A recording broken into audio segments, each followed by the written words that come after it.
Hello, everyone. Welcome back to Movie Tales. Let's all gather around the campfire and just get comfortable and relaxed and enjoy the company of human beings as we talk about a very important topic. Perhaps the very most important topic we're ever going to cover, maybe ever. Because this is it. This is our story. We're talking the story of mankind today. This is a 1957 film that has every actor you've ever heard of in it and is truly weird and stupid. And we've talked about some terrible movies on this channel. We've talked about some very egregiously made films. This one is right up there with some of the worst we've covered. What a pitiful experience. A miserable affair of a film. This sucked. This was so boring. And it's the story of mankind. This is our story, our history. Wouldn't it be cool to talk about the history of mankind? The story of mankind. Is that anything? Is that interesting? I don't know. Oh my goodness. So this film is based off a book. And from what I could tell, Ronald Coleman in particular is like, this is nothing like the book. We don't do anything here. How could you? A book about the history of mankind as told through representatives of heaven and hell is an idea. You know, that's something. It's hard to explore that thoroughly in like a 2-hour film, let alone one that's under 2 hours. But we, do our best to talk about it in some capacity. And we try, but this is a stupid idea at the same time. You could maybe do something interesting with it today. I feel like if we were to make this book now, it would have a little more context and nuance to it. Because as it stands, and again, this is a 1950s Hollywood film, it is very one-sided, it is very white, and that is not the story of humanity, that's the story of the white person, and there's more elements of that we could explore and talk about. But hey, I like Vincent Price, and he's the devil in this movie. Let's talk about this first before we get into the actual plot. Is Vincent Price the sexiest, most suave, debonair man we've ever had in films? Because he shows up in this, just plays a little silly boy who's the devil and is like, look at humanity, isn't it so silly and goofy? They don't deserve the things they have. They should burn in hell for me. And I'm like, I would believe you. You are very compelling at this specific thing. But they call him Mr. Scratch. And Mr. Scratch is forced to come to court because one day the stars in the sky are watching Earth, and they discover Earth has created the hydrogen bomb. And they're like, they made that earlier than I thought they would. We should reconvene with the outer space court and talk about it. So a bunch of like planetary beings hold a court in just like the vagueness of space, and then they have the devil be like the person who's like, we should like kill humanity. What are they going to do? Humanity gets a representative though. The spirit of mankind itself, played by Ronald Coleman, shows up and he's like, I'll defend Earth. If you have no idea what's going on like me and you just stumbled on this on TCM one night, this is insane. Like, it is a 50s film talking post-World War II. They invented the hydrogen bomb. We know what's going to happen with that. And then we're in like foggy, smoky grayness in the middle of outer space, and a judge is like, all right, bring on the devil, get the defendant to talk about humanity, and this guy who represents all of humanity, who's going to best represent all of humanity? Well, what if it's a white guy in a trench coat?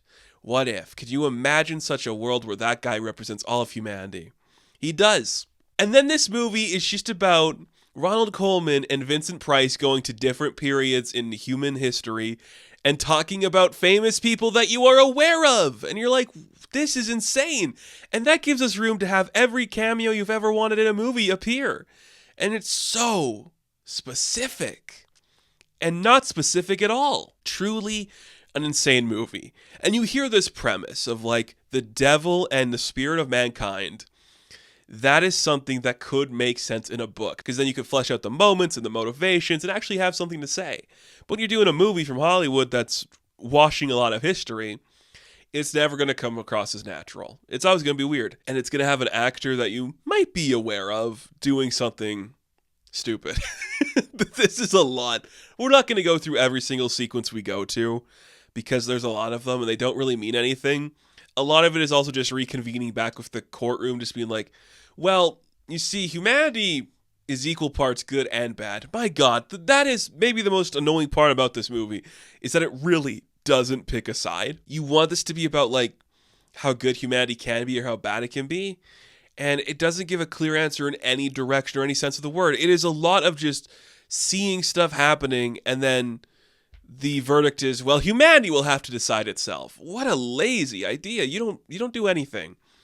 Essentially what you did was just like explain humans to beings that have never seen humans before, and that's stupid because your audience is a bunch of humans, and this could be a more like, fantastical Neil Gaiman adjacent concept of just like ethereal beings exploring humanity, but it doesn't present like that at all. It doesn't act like that at all. We see a lot of just randomness throughout human history, like we start with, cave people, essentially like early man. Early man learned they could do good by being bad and vice versa, or whatever you want to say. Then we go to like ancient Egypt. We built the pyramids and enslaved people. We don't touch on that a lot, but they do bring it up. And then there's just so many other random things that happen that make no sense. And then it's just actors you might be aware of. Dennis Hopper is Napoleon for a minute, and you're like, okay, what's he doing? Are we pro or anti-Napoleon? Maybe both. Peter Lorre is Nero.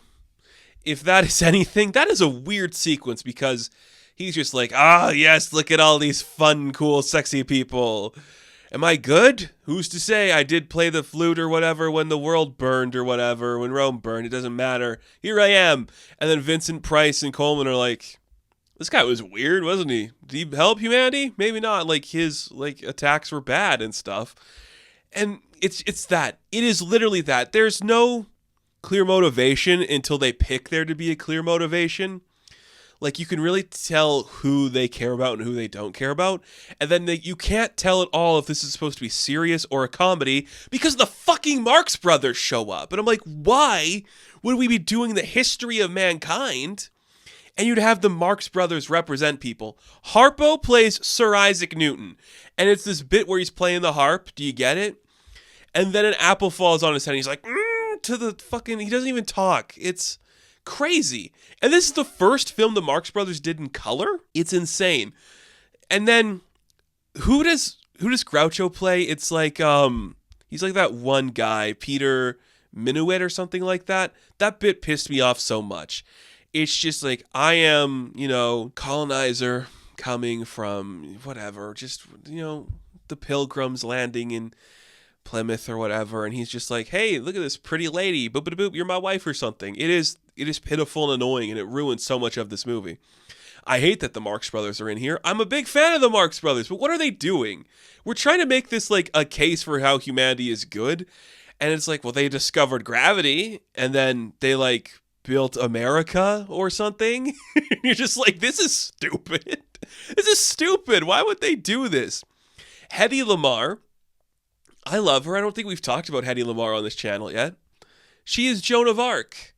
And it's pretty good, I think really like aping off of a lot of the classic Joan of Arc stuff we've seen in previous movies. I like her. I think what she's asked to do is just be like a Joan of Arc type for a minute, and that works fine. But this movie also uses footage from other movies, like a Helen of Troy movie. We see footage from that in here. It is really bizarre. And the entire time you could tell, like, this is real footage from another movie. This is a soundstage where we had an actor show up for a day. They wore a costume and did stuff. The most egregious of, like, that for me is Virginia Mayo doing Cleopatra. Now, this is the second time we've talked about Cleopatra on this channel doing movie tales. It's also the second time we get to say we have a bad interpretation of Cleopatra. This version, she is just written so horribly and bitter, and it's just like this frolicking lunatic who is just so angry and sadistic towards the men. She's like, Julius, I hate you. Everything's bad. I'm going to literally like steal the jewels off of you or whatever. And then she's like to Mark Antony, I don't care about your war. I just want to like have fun on a boat or whatever. It's really weird. It's not a good interpretation of the character. I don't know what you call like an authentic interpretation of Cleopatra. I don't think we'll ever see one, but that's a very specific version I don't love. What else do we have? I can't remember who else we have. I'm looking at like the list now. Hippocrates. Oh yeah, Charles Coburn was Hippocrates for a bit, so that happened. Cesar Romero was like Spanish envoy. I'm like, okay, it's a lot of that. It is a lot of that. Oh right, yeah, Chico, the other Marx brother. He was like a monk who like discovered something. It's a lot of old history too. Like they don't really get to the present day until like the very end, when it's like World War II. What happened there? Well, you built weapons and stuff. It's egregious. Is there anyone else we really need to talk about? They did do Moses. Moses showed up for a bit. Josephine, yeah, we did that stuff. Marie Antoinette, we talked about her for a minute. She was like, oh, let them eat cake, blah, blah, blah. Very weird interpretations. But again, this is all highlighted because it is just Vincent Price and Ronald Colman showing up at these places being like, man, humanity was pretty bad in this section. And then the spirit of mankind is like, well, they are bad, but they're also good over here. They really like made progressions this way. Well, they also destroyed things over here. A lot of like mixed bag stuff. And then the conclusion of all this bullshit. All of this bullshit concludes with just like the spirit of mankind standing in front of the court like, ladies and gentlemen, we saw the history of mankind. The story of mankind, if you will. And yes, they have had ups and downs. It has been a real roller coaster. But you know what is the one thing I can show you that is going to turn this around for me and mankind itself? Ladies and gentlemen, I would like you to look this way, off screen, to this random child sitting in a high chair playing with his toys. Ladies and gentlemen, that's the man of tomorrow, and everything that he can have and will have is because of the people of the past and the present. Ladies and gentlemen, this kid deserves a future. This kid deserves a life. And the man tomorrow, everything about him will be built off the backs of what was today and yesterday. And then Mr. Scratch is like, he's playing with a gun. That's pretty weird. And the spirit of mankind's like, well, if you look closer at the gun he's holding, you'll realize it's just like a bubble machine. And then that happens. His sword's not a real sword. It's a pencil box because he's creative and artistic. It wants to say something. And I think you could easily say something. And I know how you'd want to make this feel neutral, or you're like, we don't want to take a stance. You know, who is a good person in history? Who is a bad person? Well, we know what the answer is to all that. Well, this movie's idea of that is, we're going to depict history for you in the most Hollywood way imaginable. Just basic and ugly and stupid. And when you see it, you're going to be like, well, this isn't anything. And it's not. It's not really anything. And at the end of the day, the court of outer space is what they call it. It's outer space court. They're like, we should just let humanity like figure themselves out. What are we going to do to help them?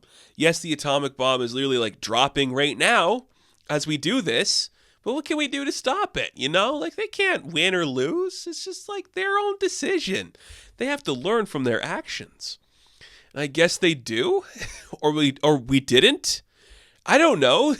It's so stupid and messy, and it's just like the lame, pretentious, libertarian stuff of Hollywood, where it's like, we could solve all the problems if we just talked and communicated with a creativity and everything. And I do appreciate that. I like something that's like the advancement of technology and arts and sciences and that stuff. It's all important, but you lose so much of that momentum when half this movie is just, let's look at stuff burning, you know? Here's Peter Lorre, and he's just being weird, and it just doesn't work. I know why you'd want to get like all these actors to play like these prominent roles and stuff, but it really falls flat when you do that. I don't know what the tone is supposed to be. Is it supposed to be like suspenseful and hardcore, or is it just like lame and boring? You know, Vincent Price is really good in it. Just being like, oh, you think humanity is good? They gave us Adolf Hitler. And I'm like, yeah, you're right. They did give us Adolf Hitler. But they also gave us Joan of Arc. So that's good? And humanity should decide stuff for itself? I don't know. There's so much to this concept that this movie doesn't tackle or talk about, and it shouldn't, because it's not really anything, and it kind of sucks. I was really upset with this movie. The story of mankind, it's bad and it's lame, and I wish it was better, because it could be better. It could be better. It should be better. That is going to do it for this episode of Dramatic Tales. Now, thank you all for watching this review. Be sure to like and subscribe to the channel. As always, you can check me out on Instagram, TikTok, and Twitter. And of course, I will catch you in the next one. Have fun. Stay safe. Good luck.